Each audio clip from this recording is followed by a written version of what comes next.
শুভ সন্ধ্যা সুপ্রিয় দর্শক শ্রোতা সকলকে শুভেচ্ছা জানিয়ে শুরু করছি বাংলাভিউ সারাদিনের খবর। স্টুডিও থেকে এই মুহূর্তে সরাসরি যুক্ত হয়েছে আমি শ্রাবণী তালুকদার। আপনাদেরকে জানিয়ে দেওয়ার চেষ্টা করব সারাদিনের কিছু নির্বাচিত সংবাদ। প্রতিদিন ঠিক সন্ধ্যা 7টায় স্টুডিও থেকে আমরা সরাসরি যুক্ত হই আপনাদের সাথে। আজ রবিবার 30 শ্রাবণ 1429 বঙ্গাব্দ 14 আগস্ট 2022 খ্রিস্টাব্দ। চলুন জেনে নেওয়া যাক আজ সারাদিনের কিছু নির্বাচিত সংবাদ।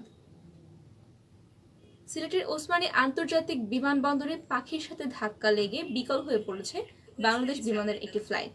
এটি যুক্তরাজ্যের ম্যানচেস্টার যাওয়ার কথা ছিল। আজ রোববার সকাল 8:30টার দিকে এই ঘটনাটি ঘটেছে। বিমানবন্দর সূত্রে জানা যায়, যুক্তরাজ্যে যাওয়ার জন্য ঢাকার শাহজালাল আন্তর্জাতিক বিমানবন্দর থেকে যাত্রী নিয়ে বাংলাদেশ বিমানের ড্রিমলাইটের একটি ফ্লাইট সিলেটে আসে। ওসমানী আন্তর্জাতিক বিমানবন্দরে অবতরণের সময় পাখির সাথে ধাক্কা লাগে উড়োজাহাজটির। এতে উড়োজাহাজটি ক্ষতিগ্রস্ত হয়। সিলেট থেকে আরও যাত্রী নিয়ে ফ্লাইটটি সকাল 10:45টার দিকে ম্যানচেস্টারের উদ্দেশ্যে যাত্রা করার কথা ছিল, কিন্তু উড়োজাহাজ ক্ষতিগ্রস্ত হওয়ায় তা আর সম্ভব হয়নি। ফলে যুক্তরাজ্যগামী যাত্রীরা ভোগান্তিতে পড়েছেন। এ প্রসঙ্গে ওসমানী বিমানবন্দরের ব্যবস্থাপনা পরিচালক হাফিজ আহমদ বলেছেন, বাংলাদেশ বিমানের একটি উড়োজাহাজ বার্ড হিটের কারণে ক্ষতিগ্রস্ত হয়েছে। ফলে যুক্তরাজ্যগামী ফ্লাইটটি নির্দিষ্ট সময়ে উড্ডয়ন করতে পারেনি এবং তিনি জানিয়েছেন, ক্ষতিগ্রস্ত উড়োজাহাজটি বিমানবন্দরেই রাখা রয়েছে। ঢাকা থেকে ইঞ্জিনিয়াররা এসে এটি পরীক্ষা নিরীক্ষা করছেন। চলে যাচ্ছি পরবর্তী সংবাদে। সিলেটের জকিগঞ্জ উপজেলার কৃষ্ণপুর ইউনিয়নের আইউর বিওপিতে কর্মরত এক বর্ডার গার্ড বাংলাদেশ বিজিবি সদস্য, তিনি সিপাহী সিগন্যালম্যান হিসেবে কর্মরত ছিলেন, গুলিবিদ্ধ হয়ে তিনি আজ মারা গেছেন। অনুশীলনের সময় দুর্ঘটনাজনিত ফায়ারে তিনি গুলিবিদ্ধ হন।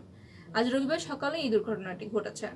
নিহত নিশান ভৌমিক নোয়াখালী জেলার সদর উপজেলার দৌলতপুর গ্রামের মৃত প্রিয়লাল ভৌমিকের ছেলে এবং মৃত্যুর সময় তার বয়স ছিল 29 বছর।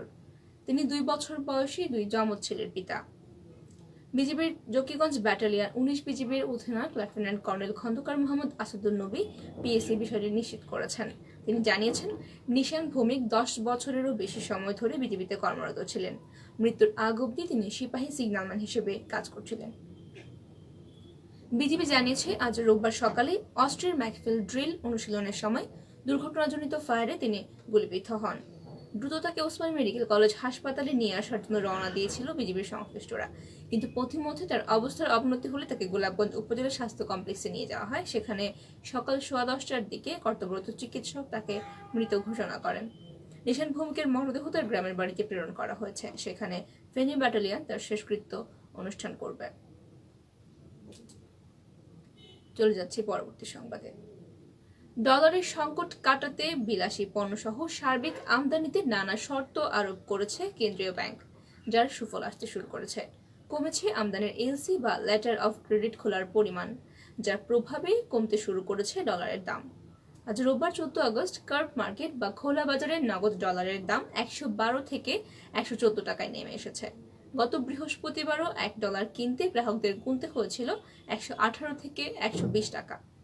অর্থাৎ 3 দিনের ব্যবধানে খোলা বাজারে ডলারের দাম কমেছে 6 থেকে 8 টাকা। মতিঝিলের খুচরা ডলার বিক্রেতা মোহাম্মদ আলী জানিয়েছেন, আজ ডলারের বাজার কমতির দিকে। শুরুতে 115 টাকায় বিক্রি করেছেন সকালে এবং এখন তারা 113 টাকায় বিক্রি করছেন এবং কিনেছিলেন 111 টাকায়। নাম প্রকাশ না করার শর্তে এক মানি এক্সচেঞ্জ কর্মকর্তা জানিয়েছেন, আজ ডলারের রেট অনেক পড়ে গেছে। কেউ বিক্রি করতে আসলে 110 টাকা 50 পয়সা দরে তারা কিনছেন এবং বিক্রি করছেন 112 টাকা 50 পয়সা বা 113 টাকায়।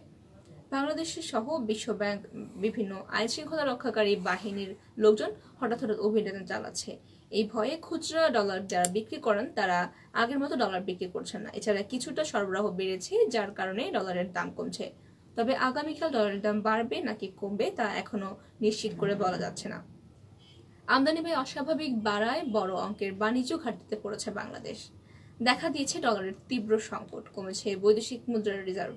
এমন পরিস্থিতিতে আমদানির লাগাম টানতে টানা শর্ত আরোপ করেছে বাংলাদেশ ব্যাংক। কেন্দ্রীয় ব্যাংকের সবশেষ তথ্য অনুযায়ী আগস্ট মাসের 11 দিনে দেশে মোট 161 কোটি ডলার সমপরিমাণ মূল্যের আমদানির ঋণপত্র খোলা হয়েছে, যা জুলাই মাসের তুলনায় 94 কোটি বা 36% কম। জুলাই মাসে আমদানি হয়েছিল 255 কোটি ডলার। বাংলাদেশ ব্যাংকের তথ্য বলছে, জুলাই মাসে দেশে মোট 555 কোটি ডলার মূল্যের পণ্যের আমদানির ঋণপত্র খোলা হয়েছিল, যা জুন মাসের তুলনায় 30.20% কম। জুন মাসে আমদানির ঋণপত্র খোলা হয়েছিল $769 এবং জুন মাসে মে মাসের তুলনায় আমদানির ঋণপত্র 7% বেশি খোলা হয়েছিল। মে মাসে ঋণপত্র খোলা হয়েছিল $744 কোটি। এপ্রিল মাস থেকে আমদানি কমতে শুরু করেছে এবং এপ্রিল মাসে মার্চের তুলনায় আমদানির ঋণপত্র খোলা হয়েছিল প্রায় 13%।